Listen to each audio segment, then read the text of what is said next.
Қайырлы күн достар, менің каналыма қош келдіңіздер. Свеча бизнесін бастау үшін қандай құралдар және қандай заттар қажеттігі туралы сөйлесетін боламыз. Свечаның түрлері көп.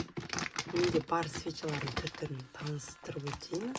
Бұл бізде соевый воск. Бұл восктен контейнерлік свечалар жасаса болады. Және де осындай майы шығып тұратын осындай кокосовый воск бар. Бұл кокосовый восктен де контейнерлік свечалар жасаса болады. Және де осындай пчелиный воск бар. Бұл пчелиный восктен контейнерлік свечаларды жасаса болады. Және де формовый свечалар жасаса болады. Бұл формовый свечалар дегеніміз осындай пчелиный восктен жасауға болады. Және де осындай формаларға құйса болады. Силиконы формалар түр-түрі өте көп. Менде бір ғана түрі бар осындай. Және де контейнерлар бар арнайы. Осындай дайын стакан. Осындай фитилкалары бар. Ағаш осындай қақпағымен дайын күйде жүреді. Мынау бізде уже контейнерлік свеча құйылған болатын. Бұл жаңағы соя воскінен құйылған болатын. Бұны тағы да ары қарай жалғастырамыз. Гүлмен әрлейтін боламыз. Және де осындай кішкентай ғана контейнерлер бар. Дайын фитилкасымен. Және де осындай кокосовый воскке осыны қолданса болады контейнер ретінде. Және де контейнерді осындай шкатулкаларды де қолданса болады, қолдан жасалған. Свечаларды әртүрлі түстерге бояу үшін осындай восктен жасалған арнайы бояулар бар. Әртүрлі түсті.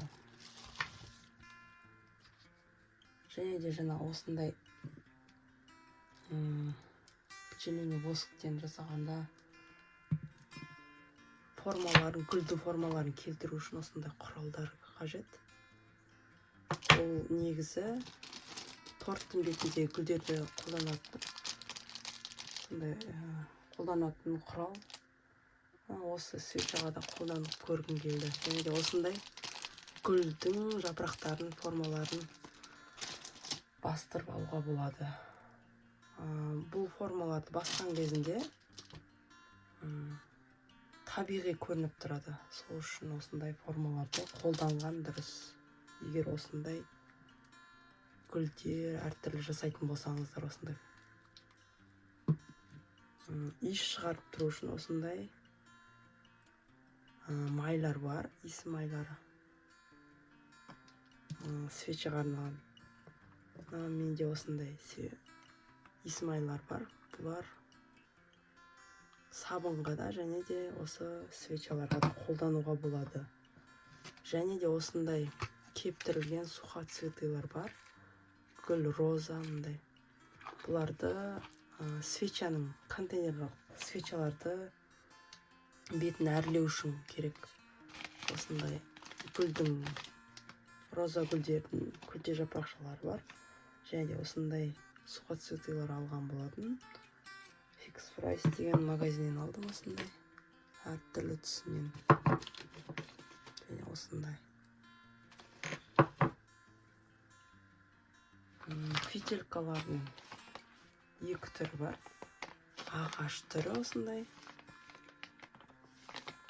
Және де осындай хлопковый түрі бар. Мынау темір бізде осы фитилканы ұстап тұру үшін қолданатын құрал.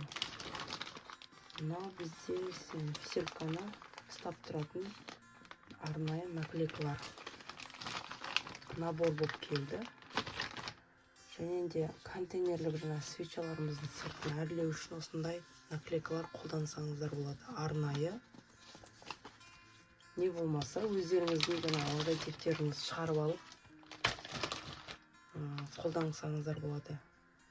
Және де осындай свечаға еріту үшін осындай кувшиндер қолдансаңыздар болады. Бұл менде кофеге арналған кувшин, және де осындай свечаларға арнайысы болады.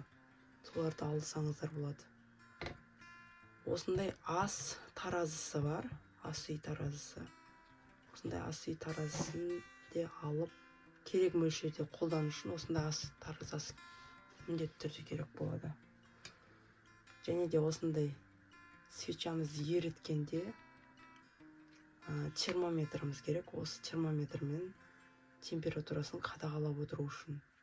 Бұл термометрді осы свечаға да және де шоколадтарға да қолданады болады.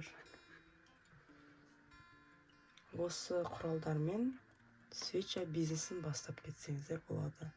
Егер осы видео сіздерге ұнаған болса, және де пайдасы тиген болса, лайк басып, комментарий қалдыра кетіңіздер. Келесі видеода менде контейнерлік свечаны қалай құю керек туралы сабақ болатын болады. Сол видеомызды күтіңіздер. Сау болыңыздар.